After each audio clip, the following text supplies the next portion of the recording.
ساينس او د هندوستان ملایان. په هندوستان کې د انګریزانو له حکومت سره نه یوازې په اجتماعي او اقتصادي جوړښت کې تغیرات راغلل، بلکې د نوي ساينس ټکنالوژي هم هند ته راورسېده. د ټکنالوژي په اړه د هند او اروپا د خلکو په نظر او احساس کې توپیر و. په اروپا کې د ساينس پرمختګ د روشنفکرۍ او وړاندې له پرمختګ سره اوږه په اوږه و او نوي اختراعات له مخالفته پرته منل کېدل. خو په هند کې د اروپا د نوي ټکنالوژي له منلو او په عملی ژوند کې استعمالولو سره مخالفت وشو. په دغه مخالفت کې د ملایانو برخه ډیره وه. دوی د اروپا په ټولو ساينسي اختراعاتو بدګمانه شول او ویره ولوېده چې دا به د دیني عقیدو د کمزورۍ او عیسویت ته د مسلمانانو د اړولو سبب شي. دغه ملایان چې د وروسته پاتې او تاریخ تیر درسي نظام پیداوارو د ټولنې په وده کې د ساينس او ټکنالوژي په اهمیت پوه نه شول. دوی هر نوي شي ته په داسې سترګه کتل لکه دین ته چې خطر پیښوي. دوی زاړه دودونه دومره ډیر منلي وو چې له هر هغه نوي څه څخه یې ویره کوله چې د تغییر باعث کېدای شوی. له ساينس او ټکنالوژي څخه د هند ملایانو ویره د هغوی د فتواګانو په ټولګو کې په تیره بیا د فتاوای دارالعلوم دیوبند په مجموعو کې چې کله ناکله به خپرېدلې په څرګنده وینو. د فتواګانو ټولګې د دې لپاره خپرېدلې چې د دین په رڼا کې د مسلمانانو د ورځني ژوند مشکلاتو ته حل لارې معرفي کړي. فتوای راشدیه د مولانا راشد احمد گنگوهی چې د دیوبند مدرسې یو مؤسس او مشر د فتواګانو ټولګه ده.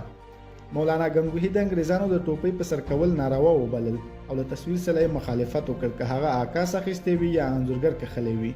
د زینت لپاره د تصویرونو استعمال وغنده او ویې ویل که تصویر په یو چټل او ناولي ځای کې کېښودل شي حالا بیا په شرعي لحاظ مشکل نشته. په طبي زده کړو کې د انسان د بدن د مختلفو برخو عکسونو ته اړتیا شته، خو مولانا وویل چې د انسان د عکس اخیستل او یا د انسان د انځور ایستل لویه ګناه ده. د یوازې د 4 قسمه تصویرونو اجازه ورکړه: بې سره انځور، دومره کوچنی تصویر چې ونه پیژندل شي، په حویلۍ باندې پروت تصویر او د ماشومانو د ګوډیو تصویرونه. مولانا د حیواناتو له تصویرونو سره هم مخالفت وکړ او فتوا یې ورکړه چې که ضرورت ورته پیښ شو بې سره تصویرونه یې جایز دي.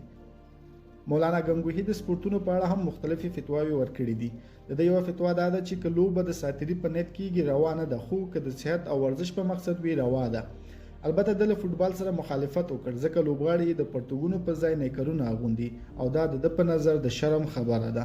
مولانا په سینما کې کار کول یا د سینما د فلم لیدلو ته ورتګ او دغه راز د نڅا، میوزیک یا تیاتر په ډله کې کار کول یا یې سیل ته کېناستل وغندل. د راډیو له اختلاف وروسته مولانا فتوا ورکړه چې د راډیو په ذریعه د سندرو او موسیقي اوریدل ګناه لري. دا هم لویه ګناه وبلله چې څوک دی د راډیو له لارې د قرآن کریم تلاوت اوري. مولانا گنگوهی د ګرمافون له لارې د قرآن کریم اوریدل هم ناروا وبلل. د له ټولو نوي مودونو سره مخالفت وکړ او له ښځو یې وغوښتل چې نه د نوي موډ جامې واغوندي او نه د نوي موډ بوټونه په پښو کړي. په فتوای راشدیه کې له اجتماعي او اقتصادي تغیراتو سره هم کلک مخالفت کیږي. مثلا د حوالې له لارې د پیسو استول او په بانک کې د پیسو ایښودل هم د شریعت خلاف بلل شوي دي. مولانا گنگوهی د لاوډ سپیکرونو په اورګاډي کې د سفر کولو، د عصري درملو د استعمالولو، نویو روغتونونو ته د ورتللو، د اروپایي لباس او په قاشق او قاشق پنجه د ډوډۍ خوړلو په خلاف هم فتواګانې ورکړي دي. خو له دغو فتواګانو سره سره د نوي ساینس او ټکنالوژي اختراعات چې خلک ورسره اسوده کېدل ټولنې ومنل. ملایانو هم نوې اختراعګانې ورو ورو ومنلې او نوې فتواګانې یې جاري کړې چې دین د اوسنۍ زمانې له اړتیاو سره مطابق وبولي. دا تجربه راښایي چې ساینس او ساینسي اختراعات په خرافاتو او تاریخ تیرو فکرونو باندې لاس بری دي.